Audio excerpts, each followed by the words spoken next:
and welcome to The Good News. I'm TJ. And I'm Doc. And we are delighted that you have joined us again for another episode of The Good News. Well, it's Sunday again. It is. And as most Sundays would be for us, it started off with worship at Champions for Christ Christian Church, located at 858 Melrose Drive, Atlanta, Georgia, 30310, where you are cordially and always welcome to come and join us and attend with us in worship. Amen. Every Sunday, we have a portion of our service where there are church and community announcements. And as we have been having those announcements, we have individuals in our church who are part of our senior community. Yes. And each year, our Mayor Kasim Reed, I'm not sure if it started with him or if it's something that all the mayors of Atlanta have been doing, but they invite all the seniors out to a ball. And to qualify to attend the ball, you have to be 60 or older.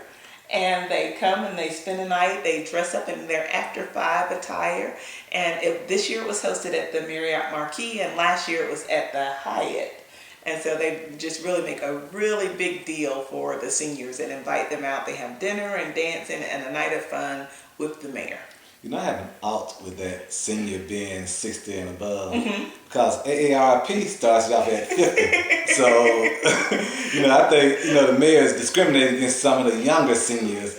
But no, in all fairness though, I probably won't want to go until I'm 70 because I'm the type that probably think that I'm not a senior until I'm about 70. So. Well, it was really interesting as we dropped out some of the members of our church to watch the other busloads of churches pulling up with their seniors and to see some individuals coming in wheelchairs, on walkers and scooters. But I think it was just really an awesome occasion for those individuals to get all dressed up and to go out to an event like that. And I think when you come to seniors and being able to dress up, they don't get that opportunity. They don't get that opportunity too often. And I think that's what I like about us churches when we have things like Christmas balls and church anniversary balls and whatever. Seniors, they love to dress up, and I think the older I've gotten, the more I like dressing formal. Yeah. I was thinking the other day, I said, I need to get me a tux or something. Not that I have anywhere to wear it on a regular basis, but it's just something about looking in the closet and seeing a tux and different color cummerbunds and shirts and ties and things like that. So I understand the importance of how when you, as you get older, dressing up makes you feel a little better about yourself, because a lot of older people, seniors, they're either retired or semi-retired, so they don't really have to worry about dressing up, going to work anymore. I thought it was a great idea to have an event, and they had it. Was it Marriott last night? It was at the Marriott, and it was, all laid out. We were wondering if there was something else in town when we were dropping them off. And it was like the whole city block around the hotel was blocked off for this event. There were police directing traffic lights turned off to make sure that the seniors got in and had a good time safely. And it was just really encouraging to see that we celebrate the wisdom, the age that because there's some people there that have seen some things. Seen some things here in Atlanta and what's happened here in the South and how we've grown some. So I think it was just really a great event to bring all those people together. And from all the reports, they enjoyed it, had a great time, danced, and did the wobble. It's going back to them getting dressed up and everything. I think about how, like, my grandmother and my great-grandmother did. They have jewelry for the ages. And I could only imagine that they probably had big old diamond rings and everything and diamond sparkling necklaces. Everybody looked diamond like $1 billion. I think they just had all kind of things. And I did that purposefully because I know how excited you got last section when we talked about diamonds. So I figured I better get a little more wiggle out of it talking about the diamonds that they might have been wearing last night. Well, I just really like the thought of thinking of those individuals as our diamonds. Yeah. They are some precious jewels that if we were to take the time to spend some time with them and listen to them, I know we get all busy in our day and our routines, but take the time out to spend some time with those that are the seniors in your life, in your community, those that may be living next door to you. I grew up on a street where it was all the mothers and grandmothers that lived there, and I worked a lot with our neighborhood association and got to hear and listen to them. There's some ought that they have with us young people that we just want to push them to the side. We value in this era beauty and youth, and so where's their position? I heard from a senior recently, and one of the outs they have with us young generation is we always talk about we want them to be connected with the computers and things, and this one senior in particular talked about how her and her friends get mad because no one wants to show them how to actually operate the computers or do the computer for them and everything. And it's just interesting to hear how they complain, because they don't complain. They complain like they're telling a story like ain't nothing wrong with it. I sure wish I had somebody to fix my computers for me. This computer thing, I want to go on that Facebook and that Twitter, but I can't get nobody to fix my computer for me. If you want them to be connected, you got to be there when they have questions and concerns, and they do, and they will tell everybody if you don't help them. My mom, she was excited to find out that she was on Facebook, and she said, I don't know what happened. I didn't do anything, but I just gave my mom a Facebook account, put a picture up on it, and my mom got like 100 friend requests within like a couple of hours. Yes, there's people because I put for. a Facebook profile together. So, our seniors, they want to be relevant, and they want to be able to communicate with the young people, and it's amazing how they're willing to learn, and yet our young generation is not willing to learn anything. Yeah. So, or willing to teach. Yeah. I mean, I think that's a great group to connect. The younger generation, early teens, preteens that are just, digital DNA. They just seem to be able to pick things up and understand how it works right away, and connecting them with the elderly, because being able to show, they still have the enthusiasm about technology. We just use it because we have to, but they still have the excitement about it, and they can help that become contagious to our seniors.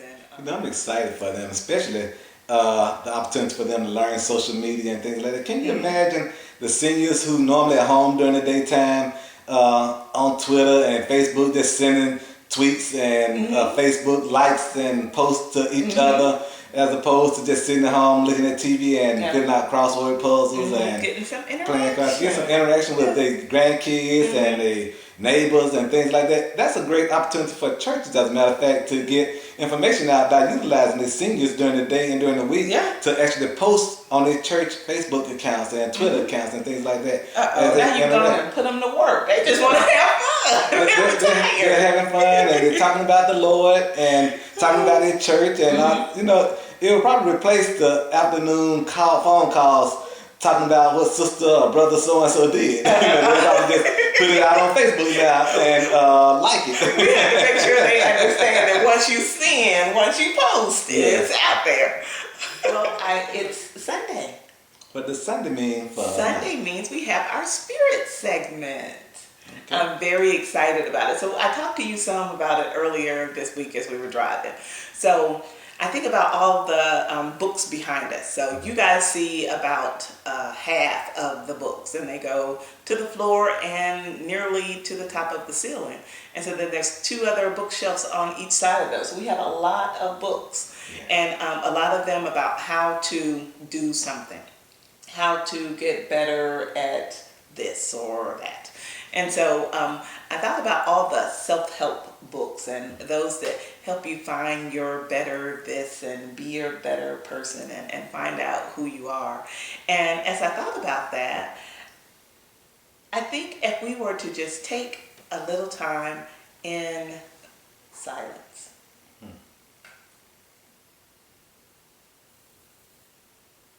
then maybe we could find ourselves easier. Just take a minute to be quiet, to listen to your own thoughts. Our own thoughts might be scary sometimes. And I think that's why we don't do them as often as we should. Just sitting and thinking about reflecting over your day, the things that you did right, the things that you did wrong. I think we're so we become so callous that we just kind of move on to the next thing. That's true. You know, I think about sometimes, and I've done this before too.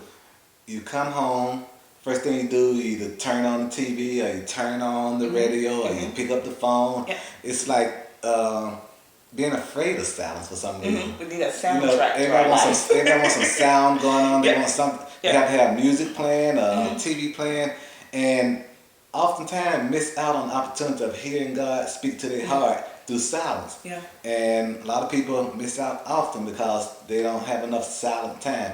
They get in the car, the radio is playing, or the MP3 or whatever. They get to work, they talking. They hardly ever have silent time. Even when they go to, say, go to their own little private spaces, they always have to have something with them. I don't understand, but silence is golden. I think I'm going to encourage all of our viewers to spend some more time in silence. Remove a lot of the distractions that we have, music and computers and even other people sometimes. Get some time by yourself and get to know yourself better. You know, And don't be afraid of what you find out. You know, I purposely every morning when I get in the car, I don't have the radio on or anything like that. I just quiet. Yeah. And every now and then I cut it on at a certain point of my drive. But for the first 10 minutes at least, it's going to be silence. Try it. You might like it. I think that's all the time we have for this episode of The Good News. We are glad that you joined us.